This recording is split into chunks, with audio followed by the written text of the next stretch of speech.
Thank you. Welcome again to Grand Rounds. This morning we are going to delve deeply into something remote from percussion and auscultation. And William Patrick O'Meara, kind of rolls off the tongue, if you have the brogue, is going to address us on stereotactic radiotherapy. Dr. O'Meara graduated from Notre Dame with a bachelor's and an MD and master's in public health, both from Tulane. He was an intern in internal medicine at the Naval Medical Center in San Diego. Why you ever left that for this weather, I don't know, but anyway, he did. Then a residency in radiation oncology and a fellowship in stereotactic body radiation, both at Sloan Kettering. He was on the professorial faculty at the Uniformed Services University of Health Sciences. He is currently staff radiation oncologist, Lowell General and Leahy. He has a number of publications in peer-reviewed journals, as well as abstracts and book chapters. He has no disclosures, nor do we, the planners. And this program is being streamed to multiple recipients you'll be happy to hear, including Tufts and soon to the Rhode Island Medical Society. At the conclusion of this session, I want everybody to know out there receiving this broadcast that we'd like you to speak up and ask your questions, which will be received here, and Dr. O'Meara will be more than happy to answer. Dr. O'Meara, welcome. Thank you. Thank you very much for having me this morning. So I do want to answer one of those questions and leave you with one of my most important take-home points. I got married when I was in San Diego, and my wife is from New England. And the take-home point is, if mama ain't happy, ain't nobody happy. So thank you for being here this morning.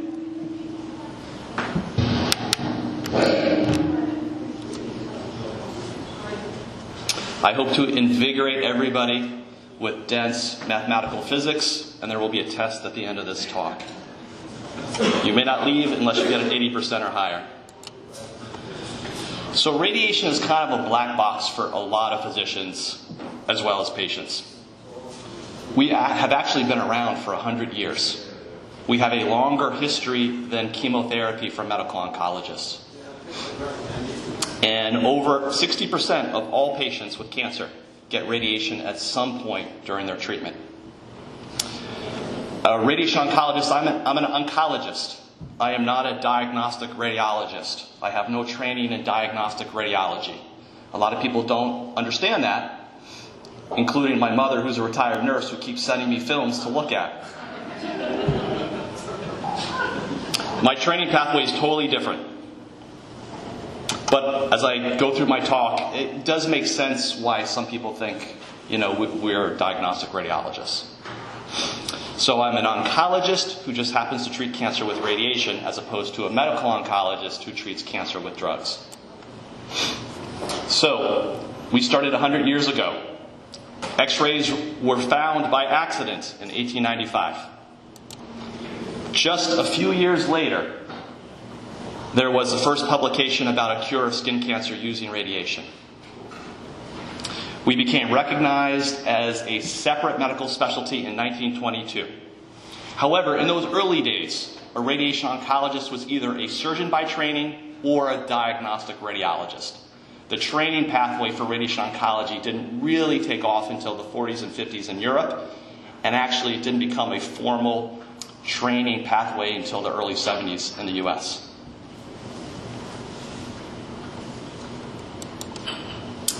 How does radiation work? So the radiation that we use in radiation oncology is X-rays, just like diagnostic radiology with their machines, but it's a much higher energy. And it has different properties as it enters the body. So when high energy X-rays enter the body, they actually shake off electrons off some of the molecules in the body, and those electrons then interact with the matter and cause some damage.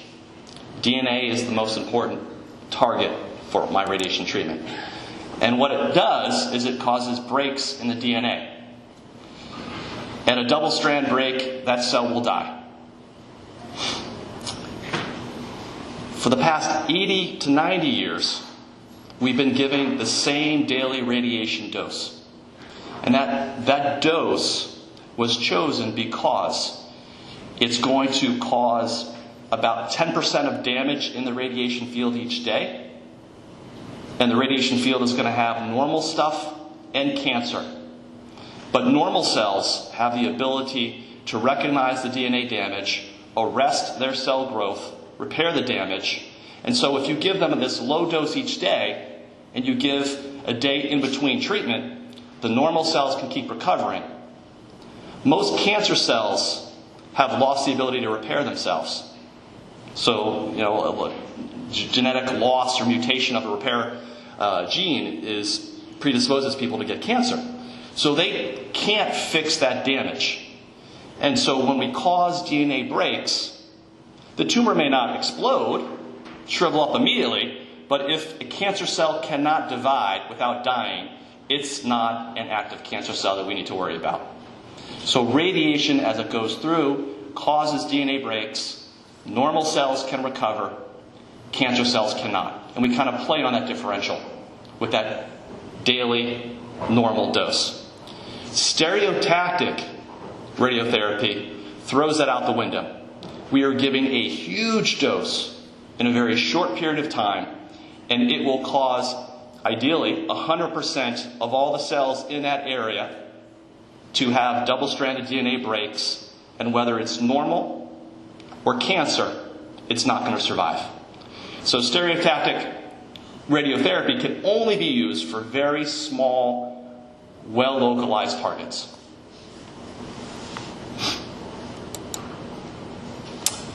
I'm going to talk about doses, and you see doses in our reports. This is just a lot of jargon. The point to this is a radiation dose is measurable. It has a standard. The National Institute of Standards and Technology, the federal institution that says an inch is an inch, a mile is a mile, a Fahrenheit is a Fahrenheit, they actually have a gray. So it's reproducible, it's a standard. The old words we used was rads. You might hear some people talk about rads. And a rad is just a centigrade. So we talk about radiation in terms of gray or centigrade. They're the same thing. 100 centigrades equals a gray. And I apologize for myself or other radiation oncologists if in our conversation, our vernaculars, we'll go back and forth shooting numbers. We'll mix up gray with centigrade. We'll know what we're talking about exactly, but we confuse others from time to time. I'll try not to do that today. So there are lots of words with stereotactic radiotherapy. It's been around for decades, but it's really been growing in use and prominence because of some technological advances with the machines we all buy. So the CPT code is stereotactic body radiotherapy, or SBRT. So that's used the most. But my field is trying to change it into stereotactic ablative radiotherapy, which makes more meaningful sense. We're ablating the area that we're treating. So you'll see me use SABRE a lot in my notes. Some older terms were extracranial stereotactic radiosurgery. And this one has been around for a long time, CyberKnife. And I'll get to why this one is used. It's a great branding. People come to me asking for CyberKnife. Do I do CyberKnife? It's just one machine that does stereotactic treatment. It doesn't do it any better, or it just is a machine that does it, and the company has branded themselves very well. So old school radiation. I need to talk about old school and show you old school before I can really help you understand stereotactic radiotherapy. Old school radiation, if I wanted to treat something, I took regular x-rays, and then I printed out a film, and I drew with a crayon on the film how I wanted to shape the radiation beam. at the head of our linear accelerators, our radiation treatment machines, it can produce kind of a square or a rectangle. So if I want to shape the beam, I would draw the shape on a film. That would go to a planner who would actually take my drawing and turn it into a mold. And then with that mold, they would pour in lead to make a big block to shape it. And so I could see someone today do a planning session, and it takes 24 hours for that metal to cool, and I could treat them the next day. And here's what it looked like. So this is one of my mentors who designed a lung treatment. This was the planning film. And what I want you to appreciate is, I don't even remember how we figured out that this is the shape that needs to be done to treat the tumor. There was a lot of art in the field of radiation oncology. And here's the block that my mentor kind of shaped out. This is the film that we had at the machine to check that the patient was in the right position. So this film was taken with high energy x-rays that do the therapy that I discussed. It has a different property through matter, and so it looks different than what a diagnostic low energy x-ray does in diagnostic radiology. This is a regular diagnostic x-ray that we use to design the treatment. This is an x-ray that's high energy on the machine that delivers the treatment. What you can see is it doesn't provide clarity. It's very fuzzy. So, for those that went through med school, you may remember the first time a radiologist showed you a chest x-ray, and they started describing stuff. And if you were like me, you didn't see anything they described, and you thought they were absolutely crazy. But over time, you got to see stuff yourself, and you got to understand it yourself. So, in our training, first year, we didn't know what was going on. We couldn't see anything. We didn't know where the tumor was. We were just following along with our mentor. When we checked the treatment, we were, not sure if we were right on target or not. But over time, you can actually see things, and you learn tricks to make sure you're doing this accurate. That said, there's just a lot of guessing with the old school way of doing things. And so we put a big safety margin on what we wanted to treat. So for example, for a lung tumor, we knew that tumor moves as patients breathe. There's a lot of studies done behind the scenes to show that motion can be as much as 2 centimeters. So we saw a tumor on an x-ray, and we gave it 2 centimeters.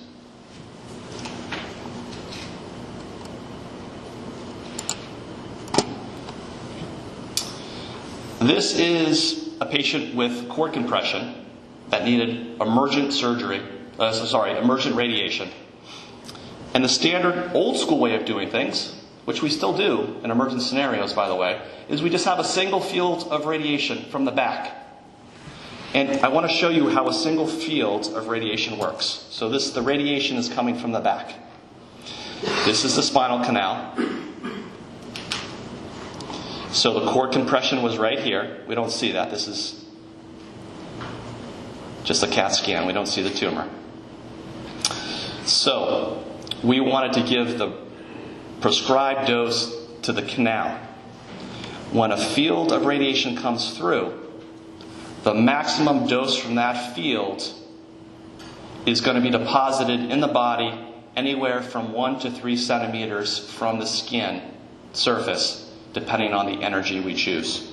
So the higher the energy, the deeper it goes. But the highest energy that we have only gives the maximum dose to a depth of 3 centimeters. So if I want to treat something that's, say, 6 centimeters deep, what I do is I can just keep the machine on. And so this is going to give the prescribed dose of 3 gray. It's going to get to this point. But there's actually waves of radiation. So this red rectangle area is everything inside the red is going to get at least 3 gray. But this blue is actually 5% hotter. So everywhere inside this blue is getting 105% of that. And actually there's some other lines that's 20% hot. And what I want you to see is as the radiation goes through, this is a lower dose, this is a lower dose, this is a lower dose. This is 50% of the planned dose. So still a lot of radiation is going through and through and being deposited to normal stuff. This is the gut. I don't need to treat the gut. I want to treat the cord compression. But this is how standard, conventional, static field radiation works. If someone has something really deep, say here, say I'm treating a lung cancer and they have mediastinal lymph nodes, so I need to get radiation to the right dose in the middle of the body, well, I can't do it with a single field safely.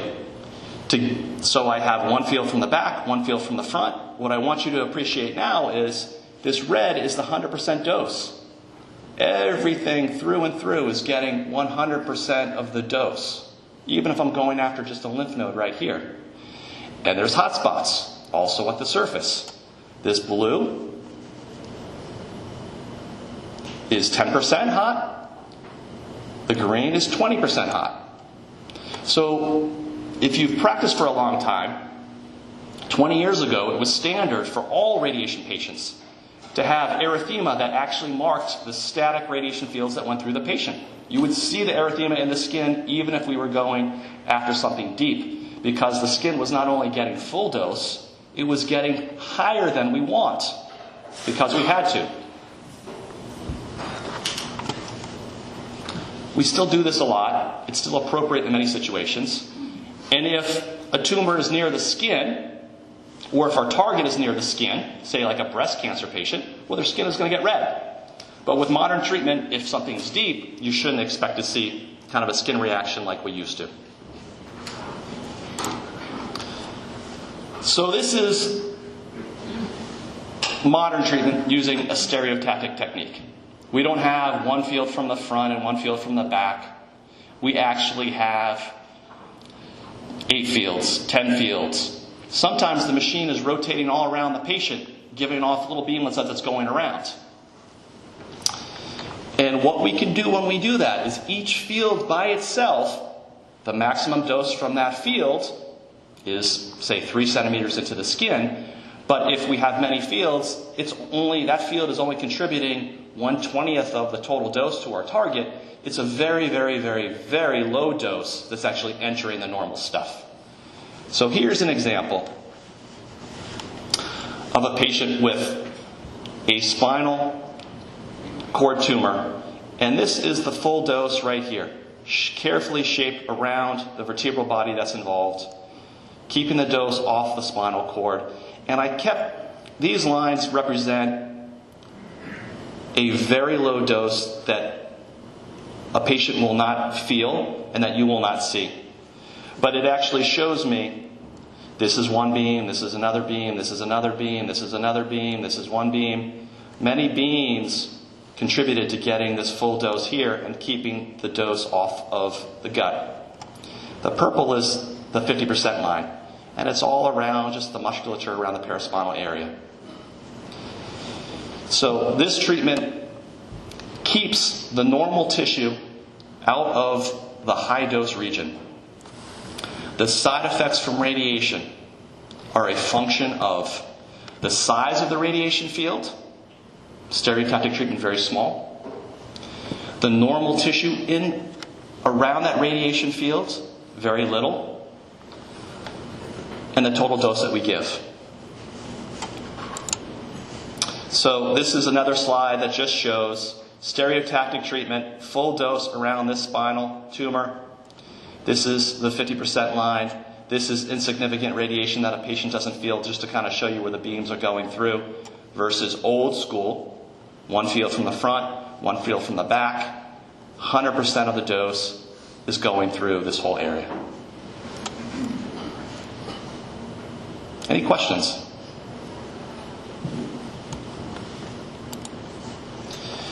We use the word stereotactic because of the history of this treatment. Stereotaxis is the concept of having an external coordinate system that allows you to know with precision what's inside that coordinate system. This has been used by neurosurgeons for 100 years to help them figure out how to guide needles or their scalpel for surgeries or injections into the brain. And it was neurosurgeons who invented this with radiation. So this is a stereotactic frame. It's sometimes used in some places, but not that much anymore. But this is how stereotactic treatment really started. You start with the neurosurgeon, who places this frame on your head. These are screws. There's 4 of them. Literally screw this frame into your skull, and it stays on all day. Once you have this frame on, we get a scan so we can see the tumor. And these bars are seen on the scan. And with every slice, these bars, axial slice of this brain scan, these bars are in a slightly different position. So we know by using this coordinate system with precision where this is when the patient's on the machine. So patient starts the day with the neurosurgeon, gets this frame placed. They then get a planning scan in our department, and we spend all day working on developing a plan while they're sitting in a chair with this frame on. You can't take it off, because if you put it on, it's going to be put on in a different position. We give the treatment, we take the frame off, they're done. This was first used to treat tumors in the 60s. This took off in the late 80s. This is stereotactic radiosurgery. It required this frame.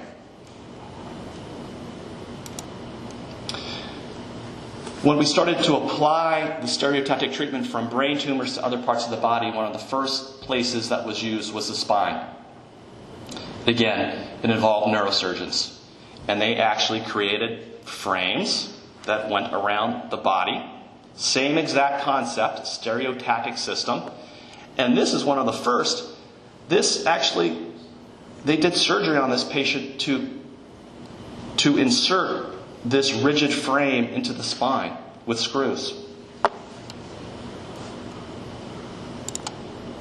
We don't do that anymore.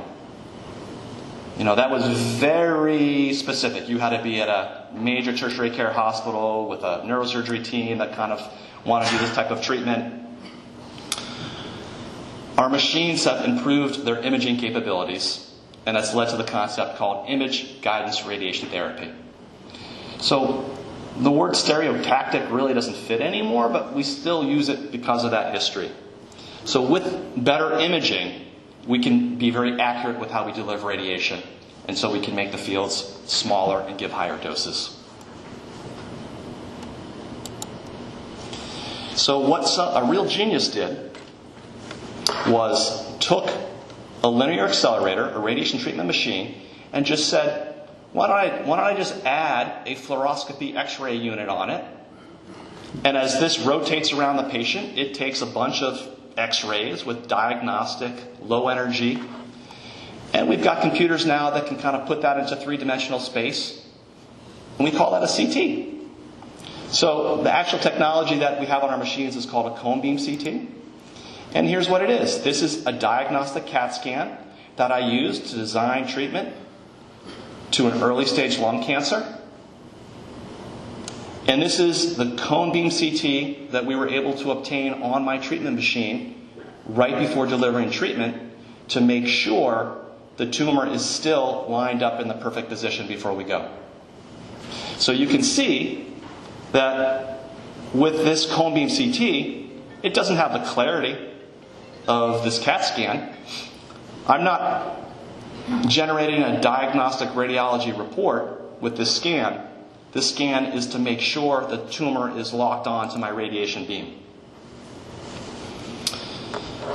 For lung cancer treatment, we have to also incorporate the fact that a patient is going to breathe, and when they breathe, the tumor moves. So when a radiology tech does a diagnostic X-ray, be it a chest X-ray or a CT scan, they tell the patient, take a breath and hold it. Well, to do stereotactic radiotherapy, to give very high doses to a very small area, the patient is going to be on the treatment machine for about 30 minutes. They can't hold their breath for 30 minutes. They're going to have to breathe. So we have to factor in tumor motion. So this is just a highlight. You know, if I did everything static, you know, this is the patient's tumor holding their breath, but on treatment day, the tumor is going in and out of the radiation field if I didn't incorporate that tumor motion. So one of the other technological advances that we have is we can actually get a planning CAT scan in our department. It's called a 4D CT that actually has a breathing monitor on their chest. That the CAT scan goes very slow, which forces the patient to breathe during the acquisition of that CAT scan. And for every axial slice, I know patient's breathing in, patient's breathing out, or patient's somewhere in between. And what I actually see on my planning scan is how that patient's tumor moves as they breathe. So that allows me to do a few things. If there's not much motion, I just kind of incorporate everywhere the tumor is as they breathe into my radiation target. If there's a lot of motion, then what I can do is I can actually say, well, the tumor's kind of still for most of their breathing, but it jumps up or down at deep inspiration or deep expiration. I can make sure the machine doesn't treat them at deep inspiration or deep expiration. So there's a lot of things we can do to incorporate motion control. I can put pressure on their belly to prevent the diaphragm from moving down. That's where most motion comes from. The key point is we now have technology to incorporate their motion, and so we can do stereotactic treatment to lung cancers because we can keep the field small and still be accurate. I want to talk about the equipment a little bit. This is the standard machine in every radiation oncology unit. It's called a linear accelerator. There's a few companies that make them. Any new machine is going to have the technology these days to do stereotactic treatment. And that technology that they're going to need is really, this is the linear accelerator where the high energy therapeutic x-rays come out, coupled with, this is just a simple fluoroscopy unit that can help them see things better before turning the machine on. The people that invented this, they just took old technology, applied it to this modern machine, and they charged another $1 million for the cost of these machines. It's pretty incredible. This is the CyberKnife machine. This was invented 20 years ago. When this was invented, it was the only way to do image-guided stereotactic treatment without having to have those frames put on by the neurosurgeons. So it was the only way to do it with image guidance. But every machine now can do it. So and every machine has some slight pluses and minuses, like equipment you guys use in whatever specialty you're in, but they all do the same thing. So really, getting stereotactic treatment, I tell patients who come to me saying, do you do CyberKnife? You know, it doesn't matter what the machine is, you need to pick the doctor who kind of runs that machine. But this is interesting, so I wanted to show it. This machine can only do stereotactic treatments. It can only give a little beamlet of radiation. So it can't do a big spine field that there's lots of areas that need to be treated. It can't do breast cancer. It can't do a big lung field if there's lots of lymph nodes. It can only do little beamlets. Only made to do stereotactic treatment. So if you have a machine that's just sitting there that can only do one thing, you tend as a doctor to just kind of feed things onto that machine that may be questionable. So that's my only kind of negative comment about places with CyberKnife, is they seem to kind of find more indications than others to do their treatment because they've got a machine that can only do that. But the interesting thing about it is we borrowed from the automotive industry. This is a robot that was used by Ford in Detroit to paint cars, to rivet bolts, to weld, and this company just put a linear accelerator on the head of it. So patient's laying here, and this can move all around. And the image guidance is, this is an X-ray unit here, this is an X-ray unit here, this gives a beam that goes in a diagonal to this receiver here, this gives a beam that goes to the receiver down here, we can't see it. Those X-rays are 90 degrees from each other. That's called an orthogonal pair. That's just like a PA and lateral chest X-ray. If you get an orthogonal pair, you can figure out three-dimensional space. So that's all that is. It's still a good machine. They can only do one thing. So I want to kind of put everything together that I just talked about and then focus more on stereotactic treatment examples. CTV is my target that I'm going after, the tumor and its microscopic extension. The PTV is that safety margin we put on because we know things move, images aren't perfect. Standard treatment without image-guided radiation therapy would say, well, here's what I want, but I know it's going to move over here some days, the tumor may be over there some days, so I'm going to make this target much bigger to make sure I always get the target. With image guidance, we feel confident that where the tumor is, we will be able to localize on treatment day, so we make the field much smaller. So here are my only math slides. Okay? A tumor is not a perfect sphere or cylinder. But they're like those things. And I just want you to see that no matter what shape they are, there's going to be something like this, that as the size of that shape increases, the volume goes up exponentially. Exponential increase. So, if I have a 1 centimeter diameter tumor, its volume is going to be half a cubic centimeter, if I use those formulas. If I add a stereotactic safety margin of 2 to 5 millimeters, the volume of normal tissue in that radiation field is really small still. If I use the old-fashioned technique of safety margins of 10 to 20 millimeters, the volume goes up a lot higher, exponentially higher. So things in this, volumes treated in these ranges, very safe to do, very high doses of radiation that we call stereotactic radiotherapy, because there's very little normal tissue in that radiation field too. As tumors get bigger, or as the volume gets bigger, as if I need to kind of spread from a tumor to a lymph node, and that whole area gets very big, that's too much normal tissue that can tolerate very high doses of radiation on order of stereotactic treatments.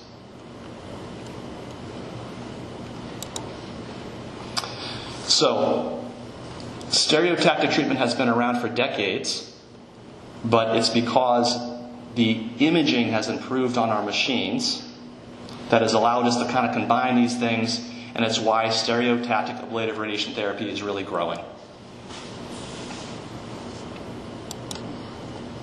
So I want to talk about a couple of kind of case scenarios to kind of demonstrate its use. So one of the most common areas we use stereotactic ablative radiation therapy is for early stage lung cancer. And this is going to be on the rise because of lung cancer screening.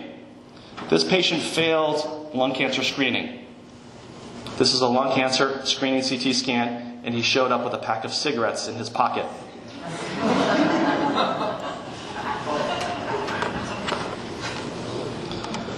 The radiologist was not distracted, identified a very small nodule, which ultimately proved to be a very small T1N0 squamous cell carcinoma.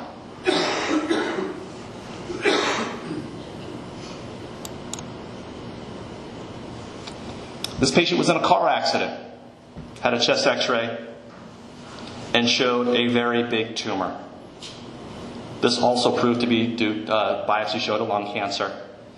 Luckily for this patient, the lymph nodes were negative. This ended up being a stage 2 lung cancer. The goal of lung cancer screening is to push stage 2, 3, 4 lung cancers to stage 1. If someone presents with symptoms that ultimately prove to be due to lung cancer, almost every time it's stage 3 or stage 4.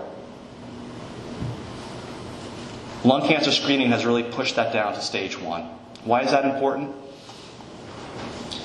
Stage 1 has a 90% cure rate.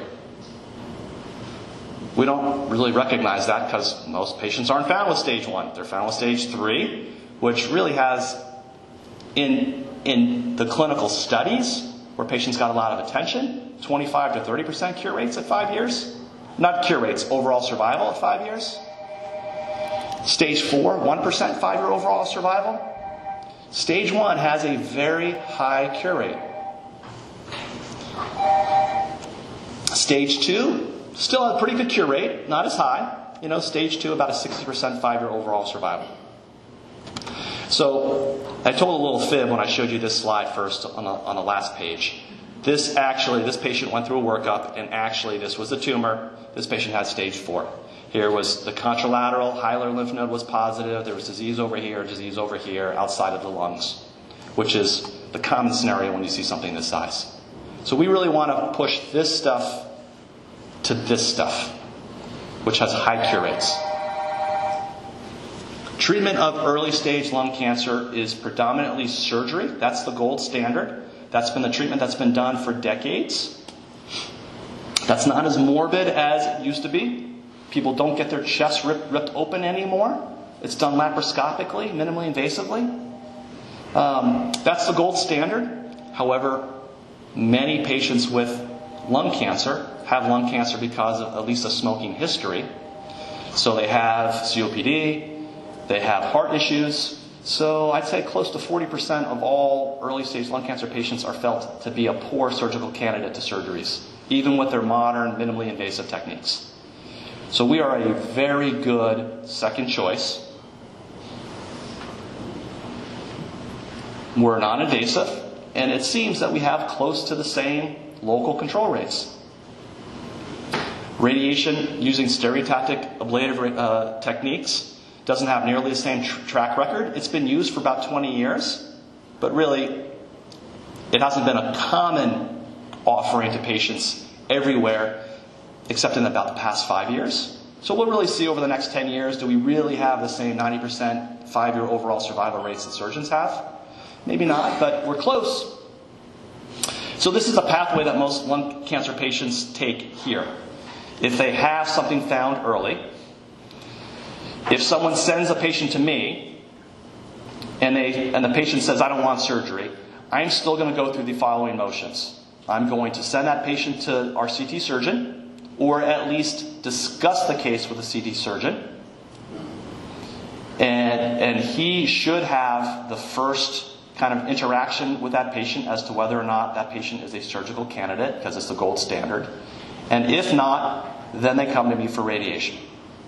Ideally, we do not deliver radiation without biopsy-proven cancer.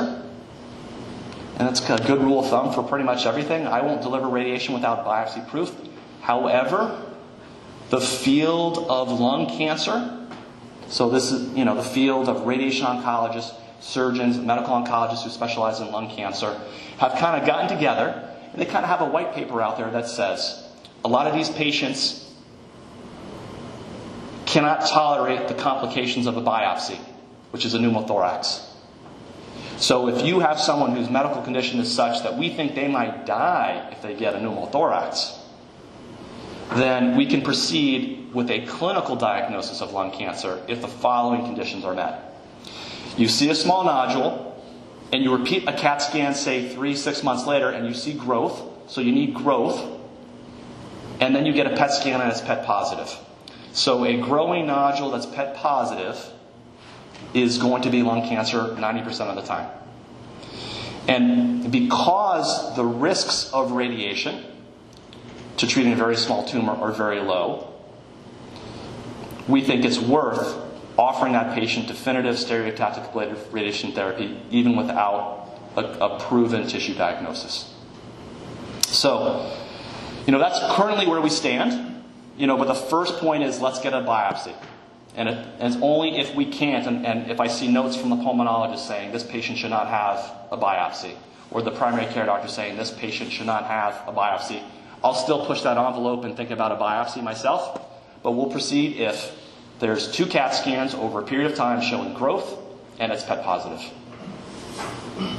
There's another thing that I've had a bunch of interactions with some pulmonologists here. Before we had stereotactic ablative radiation therapy, old school radiation, so I took that nodule, I grew it 2 centimeters, I had a field from the front, a field from the back, I was bathing a huge area of lung with that full dose. It was quite toxic, and it didn't work very well because we probably were still missing the tumor because we didn't assess tumor motion as well in those days. So lots of toxicity, didn't work very well. If someone had a small lesion that appeared indolent on the right and a small lesion on the left that appeared indolent, and it could be two separate early stage indolent stage 1 lung cancers, we used to call those stage 4 and say we couldn't do anything about it because our treatment was highly toxic and didn't work very well. That's totally flipped now. And a number of you have called it. So isn't it stage 4? The staging system allows, if someone has one nodule on the left and one on the right, it can be 2 stage 1s, or it can be stage 4. So you can't really sort it out very well unless you biopsy both. And if one is a squamous and one is an adeno, well then we know they're different. But a lot of times they're both adenos, or they're both squamous. So you're still kind of stuck. So what lung teams have done is we'll look at the case, and if it seems reasonable to call them 2 indolent, low-grade, stage 1 cancers, and if I think the toxicity of the treatment would be minimal, we call it 2 stage 1s, and we'll treat it as such. So there's a lot of leeway in the staging system. So could we call it stage 4? Yes, but we can also call it stage 1. And it's not just what we do here. The entire country is now kind of pushing the envelope on that and calling people with multiple tumors like two synchronous early stage lung primaries. Any questions on lung cancer? Yes? What's the insurance take on treating the non-biopsy? You have no biopsy report. Will insurance cover the treatment? The clinical diagnosis of an early stage lung cancer is accepted, and you'll see it on my reports. I'll write on the diagnosis, clinical early stage lung cancer. That's a completely accepted diagnosis, and stereotactic ablative radiation therapy is standard of care in a medically inoperable patient, covered by insurance completely. Yes? A question from outside. Is, if you have two spots on opposite lungs, how sensitive is the PET scan of nodal disease? You could do those too, but you don't have nodes in there too if the PET scan isn't all sensitive. Yeah, the PET scan will miss 10% of microscopic disease. When this treatment started, stereotactic ablative treatment started, the kind of pioneers in it would mandate that surgeons would do exactly what they would do for a patient they planned on operating on, which is do a mediastinoscopy. But the CT surgeons have a low threshold for doing that now. So Chris Morse will do it when I feel like it really should be done. But no test is 100%. Mediastinoscopy is nodal sampling. So I tell most patients this has a 90% success rate, and usually the 10% that don't work, we end up seeing nodes in the middle of the chest. But it's the same rate that is success rate that a surgeon has, even when they do a mediastinoscopy. So, and usually a patient that the surgeon feels is medically inoperable, they don't feel comfortable about doing a mediastinoscopy too. So we operate with the best available data that we have. So Dr. O'Mara, clarification on one of your comments. If you have an enlarging stage 1 appearing tumor over 3 months, but it's still less than a centimeter and it's PET negative, would you treat that scenario as a probable lung cancer and radiate? No. If it's enlarging but PET negative, I would only treat it if a biopsy is done and a biopsy shows malignancy. And if this was too dangerous for biopsy and the tumor had grown, let's say, from 3 to 5 millimeters, and it was PET negative, it could be just PET negative because it's too small. Correct. I would still wait until it. So if it's PET negative, it's likely indolent, and time is on our side. Pulmonologists who have pulmonary nodule clinics or CT surgeons, which is what we have here following pulmonary nodules, can follow nodules that ultimately prove to be cancer over a period of 2 to 3 years sometimes. Yes, the cat gets out of the bag sometimes, and you identify them as having cancer after it's spread, but they also will identify these indolent ones as cancer a year and a half after it was first identified. Thank you. Anything else? One more thing on lung cancer I want to talk about. The follow-up. So after I do a stereotactic ablative treatment to an early stage lung cancer, I follow these patients myself with CAT scans every 3 to 6 months for at least the first year, usually first 2.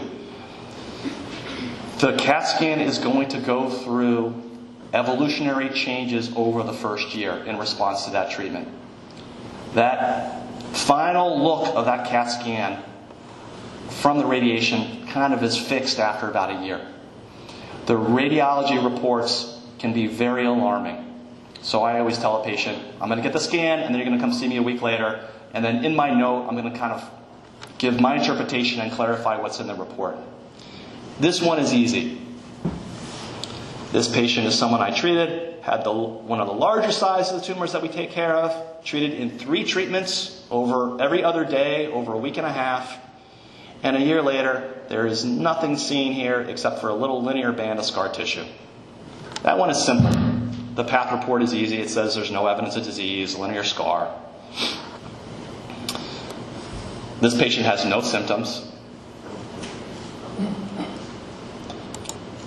This is more of a common thing that we see. At least we'll see this 6 months after treatment. It may improve, but this is the tumor. And this is everywhere. This tumor moved a lot.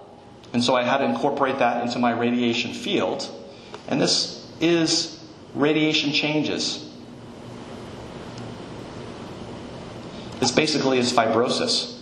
So this patient, this is a year later, this is permanent. For some people, it's just interstitial edema, and it kind of clears up with a much smaller area of fibrosis. But this is all scar tissue. This patient felt nothing from the tumor and felt nothing from this treatment. So as this was growing and evolving, the reports were saying there's this crazy spread of cancer, or there's this crazy pneumonia.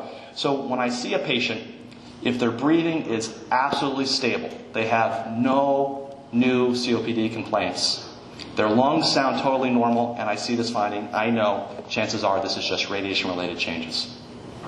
Now, if someone has gold stage 3 COPD, where every little bit of lung tissue they need, I'm basically giving them a wedge resection.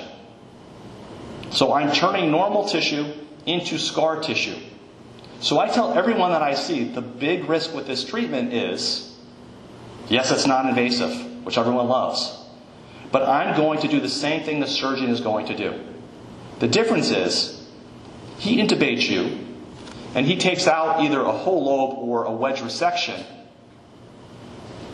If you don't have enough good lung to survive, he's worried about getting that tube out of you. This process evolves over the course of a year, and most patients can adapt without even feeling it. So they may need their pulmonologist to help maybe change their medication regimen with their inhalers. They may get more dyspnea on exertion. Most people don't. So most patients with this finding actually feel nothing. It's shocking, but I've been doing this for 10 years now. They feel nothing. Some, they do feel like their breathing gets worse. Radiation pneumonitis is a diagnosis that gets thrown around all the time. So radiation pneumonitis means inflammation from radiation to a radiologist doing a report. Radiation pneumonitis is a clinical syndrome we've got textbooks in radiation oncology devoted to, which is an overwhelming inflammatory response that may kill you if you don't start high-dose steroids. That's not this. The rate of radiation pneumonitis is less than 5% from stereotactic ablative radiation therapy. The rate of radiation pneumonitis from old school radiation, a field from the front, a field from the back, huge swaths of lung in the radiation field through and through the skin, can be as high as 40%. So radiation pneumonitis is a much less common entity these days with this type of treatment. Now, if this patient is feeling more short of breath as this area of fibrosis is developing, You can give them steroids, prednisone, they're gonna feel, but everyone feels better when you give them steroids in terms of their breathing. But it's not the actual diagnosis of radiation pneumonitis is very, very rare with these treatments. Now, if I start treating one lesion on the right and one on the left, and maybe a third one someplace else, then those small fields kind of add up and the risk is high. Yes? What kind of cardiac Please. What kind of cardiac damage occurs? For the two examples I gave you, none. But if, I don't have a slide to show it, but there are tumors like right on the heart. And so there will be some fibrosis on that superficial part of the heart. If it's abutting the LAD, well, that's going to put them at a cardiac risk. So the side effects from radiation are a function of the volume of normal tissue around we want to treat. So if I'm not near your heart, you're not going to get a cardiac side effect from this treatment. Now, most things that you guys have seen us do radiation for lung cancer is stage 3.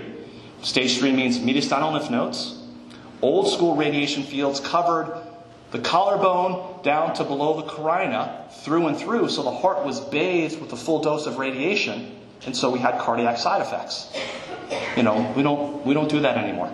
And with stereotactic ablative treatment, even if the tumor is abutting the heart, there's going to be some cardiac damage right next to that abutment, but it's not going to be through and through to the heart. And so most people don't feel it. If they had a perfusion study done 2 years later, you'd probably see a little defect right in that area. Good question. If it's near the esophagus, they'll get some esophagitis. If it's up against the ribs, they might get some chest wall discomfort as that fibrosis is forming. So it all depends on where the tumor is that we're treating. I'm going to switch gears and talk about another example for 5 minutes. This is another area where stereotactic treatment is done a lot. It's along the spine. So this is one of my first patients during my fellowship year where I just focused on stereotactic treatments. This was a young guy who had a sarcoma in his thigh, had standard sarcoma treatment, surgery and radiation. He was free of disease for 7 years, but high-grade sarcoma has a very high rate of lung mets, so an annual CT scan looking for lung mets is common. Around that time of his annual scans, he was also having some new vague back pain, and the scan showed this, a big paraspinal tumor. Biopsy showed sarcoma. And MRI showed it wasn't just on the outside, it was invading the vertebral body. He saw a neurosurgeon who said, you need, since you're young, this is the only site of disease, I'm going to go for cure. I'm going to do an unblocked resection. The esophagus is somewhere in this tumor, around here. I'm going to do an unblocked resection, including removing your esophagus and reconnecting it above and below where I cut, taking out your entire vertebral body. I'll leave your spinal cord there. I'll build a cage, and you'll have months of rehab. It's a chance for a cure. He wanted to maximize clear margins, so he sent the patient to us for radiation. And we did stereotactic ablative radiotherapy, where we focused the radiation to just around the tumor, and we minimized the radiation dose everywhere else. We gave a single big dose. The plan was, this was pre-op radiation to then go on to surgery.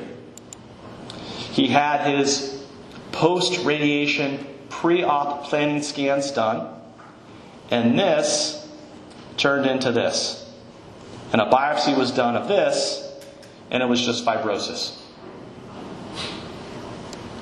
He had his esophagus in the field. He had terrible esophagitis for about 3 weeks that eventually resolved. He had a little bit of fibrosis, so he couldn't swallow big bites of food anymore without it kind of hitting that fibrosis, and it wouldn't go down well. But other than that, his life as he knows it was the same, and the surgeon aborted surgery. And he never developed a local recurrence in this area.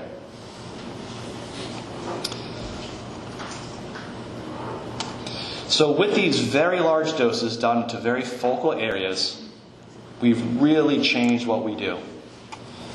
And a lot of surgeons are already referring those cases that they felt forced to take to surgery, but they felt uneasy about, now to us. So a lot of surgeries are being replaced by stereotactic ablative radiation therapy. So we're being used for medically inoperable early stage lung cancer. We're used for localized but medically inoperable pancreatic and liver cancers. If someone has a solitary metastasis somewhere and they've been on chemo for a long time and medical oncology wants to give them a chemo break, the patient wants a chemo break, we're being used to just zap the area where you see the disease, and that gives patients some disease-free survival time. And I think the future really is, this is not happening soon, this is not a threat to the surgeons, but we're going to be used more and more in place of surgery. And actually, the field of radiation therapy, when it was first started out, I said at the beginning of my talk, it was surgeons and diagnostic radiologists who did it. And now that we're getting to these stereotactic doses, surgeons are kind of coming back into the fold.